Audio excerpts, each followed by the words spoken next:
पर ये मन कभी खुश नहीं होगा।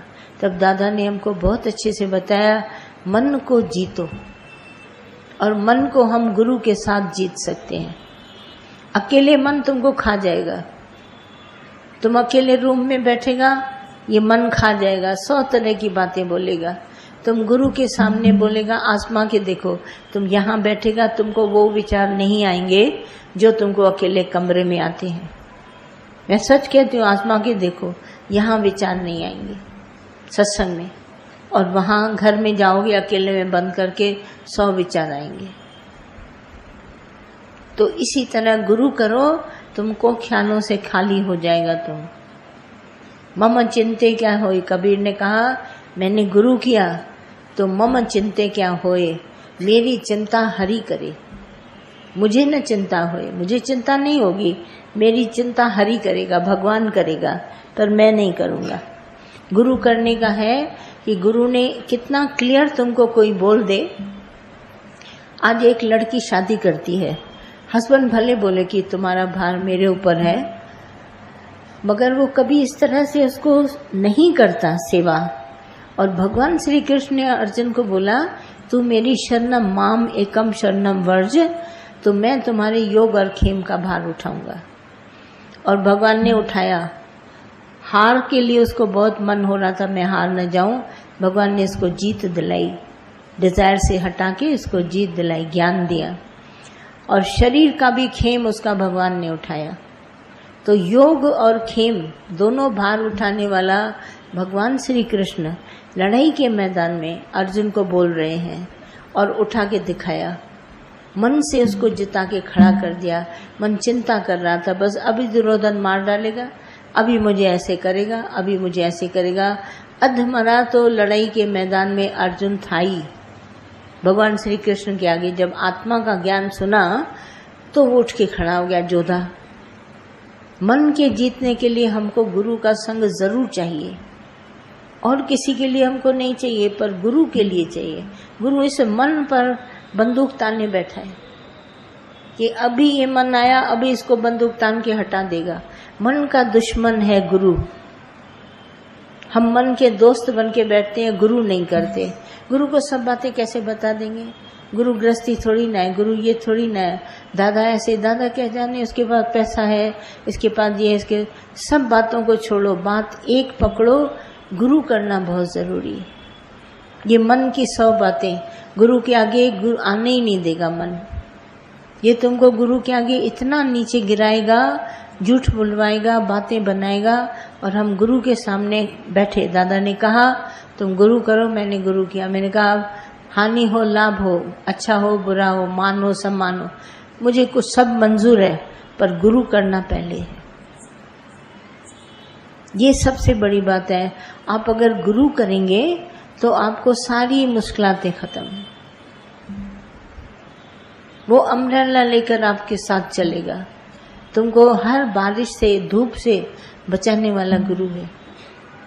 कितना अर्जुन बार बार नीचे गिर रहा था, मैं अभी गया, मैं अभी गया, इतना मायूस उदास मोह में अंधा पड़ा था, पर गुरु ने उसको उठा के खड़ा कर दिया।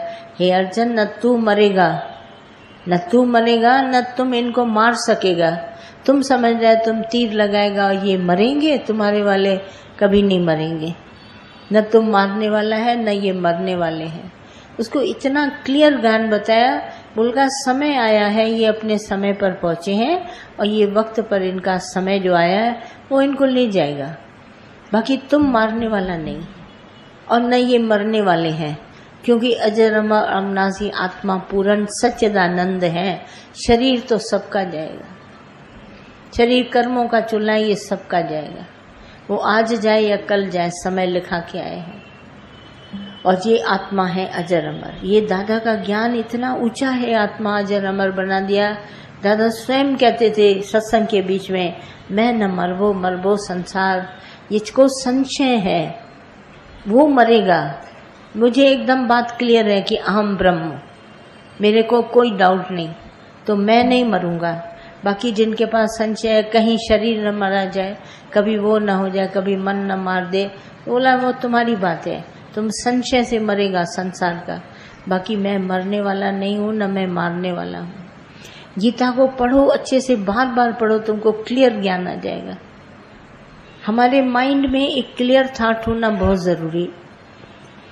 हमारे पास बहुत सारे विचार हैं, बहुत नहीं, एक विचार, ये गुरु का विचार, वो एक, मैं मरूंगा नहीं, मेरे को कोई ठग नहीं सकता, ना वो मरे न ठागे जाए।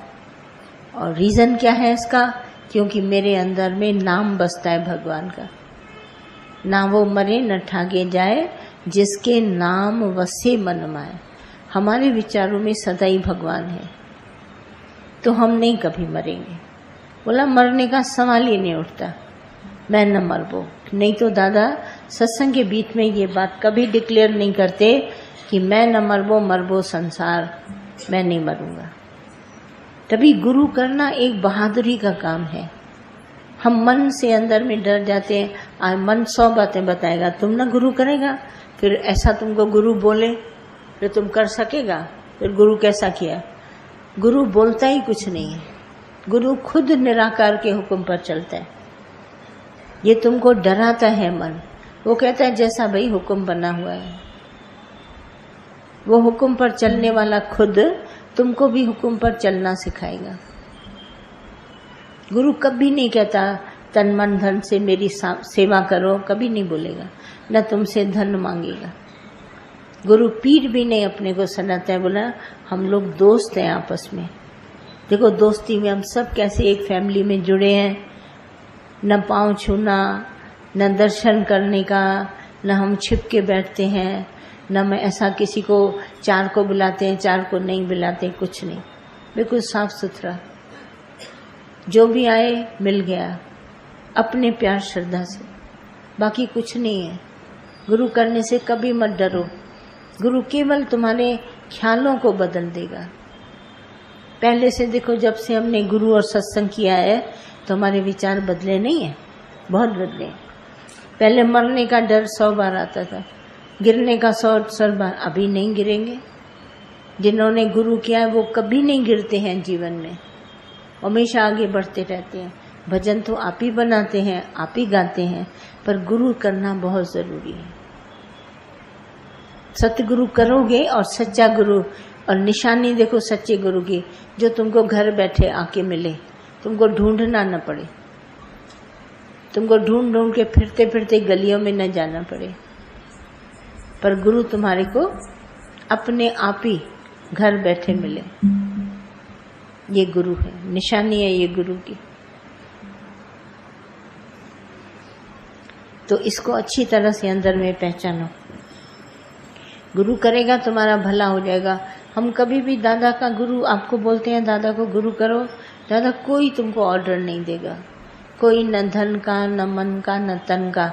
हमारे सत्संग में गुरु वो माना जाता है जिसको तन मन धन पर आंख नहीं है। देख रहे हो आजकल दुनिया के गुरु सब जेल में पड़े। मैंने कहा ये जेल में पड़े, ज्ञान क्या सुनाएंगे तुमको? पड़ जाते हैं जेल में।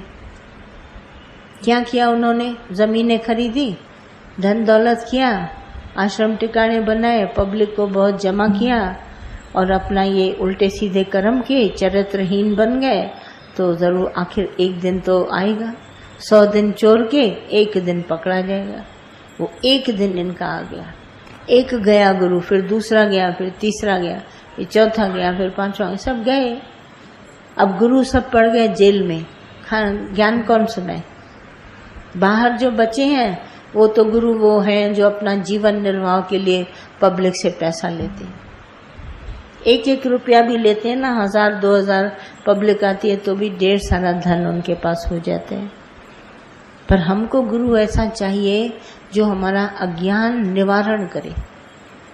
अज्ञान हमारे में एक ही है कि मैं ये शरीर हूँ, इसकी निवृत्ति चाहिए हमको। उदाहरण देकर दादा बहुत सारे हमारे को दे करके, तुम शरीर नहीं है, 5 तत्वों का पुतला है, इसमें वासा है भगवान का, पानी में, जल में, पृथ्वी में, वायु में, अग्नि में, आकाश में मैं हूँ। बाकी इनसे बना हुआ ये पिंड ये तुम नहीं है। इसमें मूल आधार, प्राणों का आधार मैं, जल का मिठास मैं, अग्नि का तेज मैं, ये सब मैं हूँ, तुम नहीं है इसमें। और तुम समझता है मैं हूँ, मैंने पैसा कमाया, मैंने ऐसा किया। सब नहीं है। कमा के 100 करोड़ रख के गई तो उसके किस काम के? कभी देखो, ये सब आती है ना खबरें, हमारे लिए आती है, हमको सिखा के जाती है। देखो उसको धन कितना कमाया। आज ये सब गुरु जेल में पड़े, कितना कमाया इनको। और जो हम लोग गृहस्थी बैठे हैं, गृहस्थ में दादा ने ज्ञान दिया, वो हमारे लिए अच्छा है। जैसे भी बैठे अपनी प्रारब्ध में, खाते हैं, नहीं खाते हैं, रोटी खाते हैं, दाल खाते हैं, कैसे भी खाते हैं, खुश रहते हैं। कभी किसी से बोलते नहीं, कभी नहीं बोलते। जितना भगवान जैसे चला दे, ये शरीर खाने पीने से नहीं चलता है। पक्का लिख लेना डायरी में, ये चलता है नाम सिमरन से। जब भी तुम गोली भी लो ना दवाई की, तो भगवान का नाम लेके लेना। खाना भी खाओ तो भगवान को याद करके खाना। ये उससे चलता है। ये तुम्हारी विटामिन और फलानी दिमागी बातों से नहीं चलता है। तो 1 मिनट में अभी तुम कितना भी दूध पी लो और ख्याल कर लो, उल्टा वही चिंता में खत्म हो जाएगा। ये लगेगा ही नहीं शरीर को। इसीलिए गुरु करो। गुरु तुम्हारे को हर समझ तुमको अंदर देगा। स्वामी बोधराज तो छिप छिप के अपनी किताबों में श्लोक लिख के गए। बोध अंदर जो दिए उपदेश, तुमको अंदर में कौन उपदेश सुनाता है? सही सुनाने जी वो दरवेश है। वो अंदर तुम्हारे बैठकर तुमको ज्ञान देता है। बाहर से गुरु ज्ञान कभी नहीं देता है, तुमको भीतर ज्ञान देगा। अपने आप ही तुमको समझ आएगी, मुझे ऐसे चलना है, मुझे ऐसे चलना है, मुझे ऐसे चलना है। गाइडलाइंस, गाइडेंस है गुरु की। गुरु सही कहता है, जिंदगी में ये बात सदैव मेरी याद रखना, दादा ने मुझे सिखाया, मैं आपको बता रही हूँ। सारी जिंदगी में कोई भी तुमको मिले, दोष कभी किसी का देखना नहीं, कभी न देखना। और मरते दम तक भी किसी का दोष नहीं देखना। ये निर्दोष है, सारी पब्लिक निर्दोष है, इसमें किसी में भी कोई दोष नहीं। और हम घरों में बैठ के दोष लिखते हैं, गलतियां निकालते हैं। हम बड़े दोषी हैं जो हम दूसरों की गलतियां पकड़ते हैं। दोष किसी में भी नहीं है। गुरु नानक साहब ने बोला, मनुष्य की देह भले है पर दोष न जानो मनुष्य देहा। मनुष्य की देह है पर इसको चलाने वाला मैं हूँ। तुम अगर इसमें से दोष निकालता है तो वो दोष मेरे से निकाला। उसकी नाक बड़ी है, उसकी आंख छोटी है, वो ऐसा देखने में बोला दोष निकाला ना, तो मेरे में निकाला, क्योंकि बनाया तो मैंने है। माना मेरे से दोष निकालते हो। बोला वो स्वभाव भी अपना बीज में लेके आया है। जैसा जैसा सीड वैसा वैसा उसका स्वभाव। अब जब हम सीड ही लेके आए हैं इस तरह का, तो हम क्यों बोले इसका स्वभाव ऐसा, उसका स्वभाव ऐसा। अगर घर में किसी का दोष देखा और भगवान नहीं देखा, तो तुमने अपने लिए खटिया खड़ी कर दी। तुम्हारे में 100 दोष आ जाएंगे। कभी किसी का न देखो। ग्रस्त बनेंगे तब जब हमारा दादा का ज्ञान तुम्हारे अंदर जाएगा। किसी में भी दोष नहीं है, सब हमारे अपने प्यारे स्वरूप है। मेरा ही है रिफ्लेक्शन उसमें। मैं कभी दोष न देखो, दोष न देखो। मनुष्य की देह उसकी भी है, हमारी भी है, पर दोष न देखना। दोष देखा माना तुम पकड़ गया। निर्दोष है, हम सबको चलाने वाला भगवान है। हम अपनी मर्जी से कुछ नहीं कर सकते। मनुष्य के कुछ नहीं हाथ, मनुष्यों के हाथ में है कुछ नहीं। तुम बोलेगा उसने उसको मार दिया, उसकी बेइज्जती कर दी, नहीं, किसी के हाथ में है ही नहीं। जो मेरी बेइज्जती कर दे, मेरे को ऐसा कर दे, अरे हो ही नहीं सकता। दोष न जानो मनुष्य देहा। मनुष्य की देह भले है पर दोष नहीं है किसी में भी। अपने घरों को स्वर्ग बनाओ, भगवान देखो, गुरु करो। नहीं करोगे ये सब घर तुम्हारे तितर बितर हो जाएंगे। छोटे छोटे बच्चे बेचारे माँ बाप के बिना पैसे जाके वो कमाते हैं। छोटे छोटे बच्चे घर में, ना उनको माँ मिलती है ना बाप मिलता है। आता है खाली घर मिलता है। पहले हम देखते थे ताले की चाबी एक बनती थी, कभी घर से सब निकलते थे तो ताला लगता था। फिर 2 बननी शुरू हुई, आदमी औरत दोनों नौकरी करने लगे। अब 3 और 5 बनने लगी, क्योंकि बच्चा भी जाएगा तो स्कूल चाबी ले जाएगा। नौकरानी को भी चाबी चाहिए। कोई भी आता है नौकरानी, उसको भी चाबी है, मेम साहब दे गई है, हमको काम करके जाना है।